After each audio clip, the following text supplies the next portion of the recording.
वैकुंठ धाम में बड़ा ही मनोरम दृश्य था। माता लक्ष्मी प्रभु नारायण के साथ शेषनाग पर विराजमान थी और अलग अलग लोकों की चर्चा कर रहे थे। तभी वहां नारद मुनि आते हैं और कहते हैं, नारायण नारायण, प्रभु नारायण और माता लक्ष्मी को मेरा प्रणाम। लक्ष्मी नारायण साथ में नारद मुनि को आशीर्वाद देते हैं और वैकुंठ लोक आने का कारण पूछते हैं। भगवान नारायण कहते हैं, नारद मुनि आप यहाँ बिना कोई सूचना दिए कोई आवश्यक कार्य है?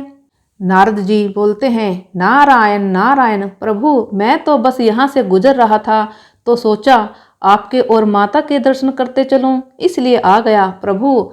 किंतु आप दोनों कुछ चिंतित दिखाई दे रहे हैं, कोई आपदा आन पड़ी है क्या प्रभु?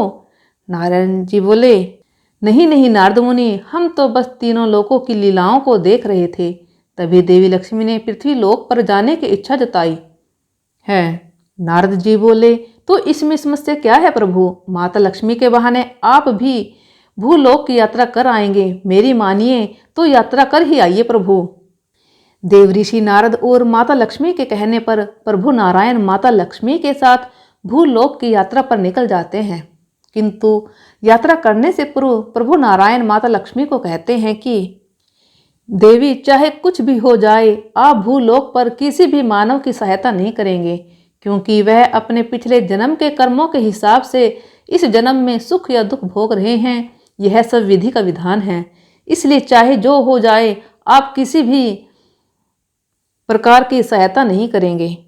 देवी लक्ष्मी प्रभु नारायण की शर्त को मान लेती हैं और भूलोक की यात्रा पर निकल जाते हैं।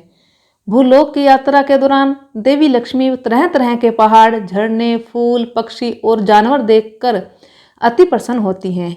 देवी लक्ष्मी को भूलोक पर कुछ समय और बिताने का मन करता है, जिसके लिए वह प्रभु नारायण से कहती है कि प्रभु, मुझे भूलोक पर कुछ समय और व्यतीत करना है, क्या मैं यहाँ कुछ समय के लिए रह सकती हूँ? इस पर प्रभु नारायण देवी लक्ष्मी को उत्तर देते हुए कहते हैं, ठीक है देवी, आप फूलों पर कुछ समय और व्यतीत कर सकते हैं, किंतु मुझे देव वचन को याद रखिएगा और किसी भी मानव की सहायता मत कीजिए। इतना कहते ही प्रभु नारायण अंतर्ध्यान हो जाते हैं और देवी लक्ष्मी भूलोक की यात्रा पुनः प्रारंभ कर देती है। तभी देवी लक्ष्मी नीचे पृथ्वी पर देखती है कि एक बड़ा ही गरीब आदमी एक पेड़ के नीचे बैठा होता है और कुछ मटके और मिट्टी से बने बर्तन बेचने की कोशिश कर रहा होता है। गरीबी के चलते उस आदमी की आंखें धसी होती हैं, छाती की हड्डी बाहर झांक रही होती है, पेट और पीठ एक समान हुए पड़े होते हैं, पर शरीर पर एक मैला फटा पुराना बनियान पहने होता है।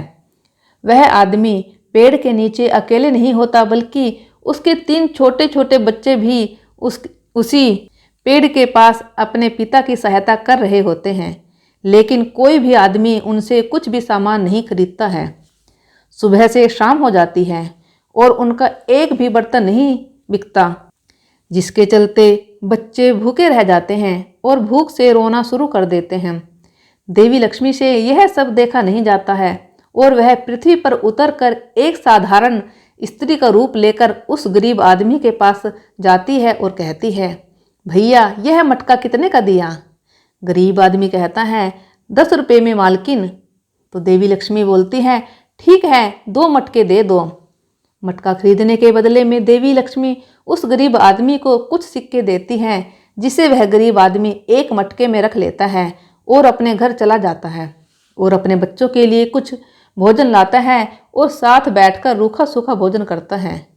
देवी लक्ष्मी उन बच्चों को खाते देख प्रसन्न हो रही होती है।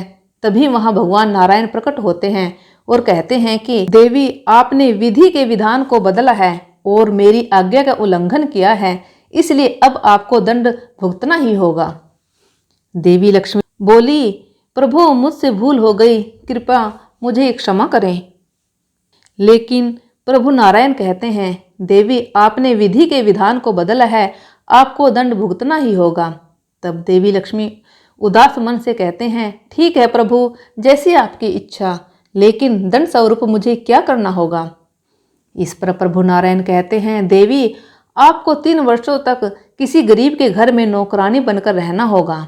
देवी लक्ष्मी इस दंड को भुगतने के लिए तैयार हो जाती है और अगले ही क्षण वह एक गरीब छोटी बच्ची का वेश बनाकर उसके दरवाजे पर जाकर खड़ी हो जाती है। तभी वह गरीब आदमी माता लक्ष्मी को देखता है और कहता है, कौन हो तुम और इतनी रात को यहाँ क्या कर रही हो? मेरा नाम लक्ष्मी है और मेरा दुनिया में कोई नहीं, क्या आप मुझे कुछ खाने को दे सकते हैं? बदले में मैं आपके घर का सारा काम कर दिया करूँगी। यह सुनकर वह गरीब आदमी कुछ पल सोचता है और कहता है, देखो बिटिया, हम धनी तो है नहीं, लेकिन जो रूखा सूखा हम खाते हैं वह तुम्हें भी खिला सकते हैं, तो तुम चाहो तो यहाँ जिंदगी भर रह सकती हो। इतना कहते ही वह गरीब आदमी माता लक्ष्मी को अंदर ले जाता है और खाने के लिए देता है।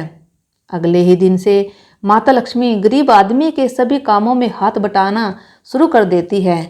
माता लक्ष्मी उसके साथ बैठकर मिट्टी के बर्तन और दिए बनाना शुरू कर देती है। लक्ष्मी के बनाए मिट्टी के बर्तन किसी संगमरमर से कम नहीं लग रहे थे। साथ ही लक्ष्मी जो भी मूर्तियां बनाती थी वह ऐसी लगती थी जैसे वो अभी बोल पड़ेंगी। इसलिए धीरे धीरे गरीब आदमी की सभी मिट्टी की बनी बर्तन और मूर्तियां बिकनी शुरू हो गई और कुछ ही समय बाद वह गरीब आदमी धनवान होने लगा और कुछ समय बाद अपने एरिया का सेठ बन गया। तभी एक दिन उस आदमी और उसके बच्चों ने यह फैसला किया कि उनकी जिंदगी में यह बदलाव लक्ष्मी के आने के बाद ही हुआ है। इसलिए वह लक्ष्मी के लिए ढेर सारे गहने, कपड़े और मिठाई लेकर उसके कमरे में गए, लेकिन कमरे में जाते ही उन्होंने देखा कि कमरा तो खाली पड़ा हुआ है। अभी वह सब लक्ष्मी को आवाज़ देना शुरू करते हैं, लक्ष्मी तुम कहाँ हो? उसके बच्चे भी बोलते हैं, लक्ष्मी तुम कहाँ हो? और देखते हैं कुछ ही पल बाद एक दिव्य रोशनी से माँ लक्ष्मी साक्षात प्रकट होती है, जिसे देखते ही वह आदमी समझ जाता है कि यही वह लक्ष्मी है जो बीते 3 वर्षों से उसके यहाँ नौकरानी बनकर रह रही थी। यह देखते ही वह आदमी माता लक्ष्मी के चरणों में गिर जाता है और उसे क्षमा याचना करता है। माँ, मुझे क्षमा कर दीजिए, मैंने आपको पहचाना नहीं और आपसे मैंने मजदूरी करवाई। लक्ष्मी बोली, कोई बात नहीं पुत्र, इसमें तुम्हारी कोई गलती नहीं है, यह सब तो विधि का विधान है। माता लक्ष्मी को साक्षात देखने के बाद आदमी और उसके बच्चे माता लक्ष्मी को प्रणाम करते हैं और उनसे आशीर्वाद की कामना करते हैं।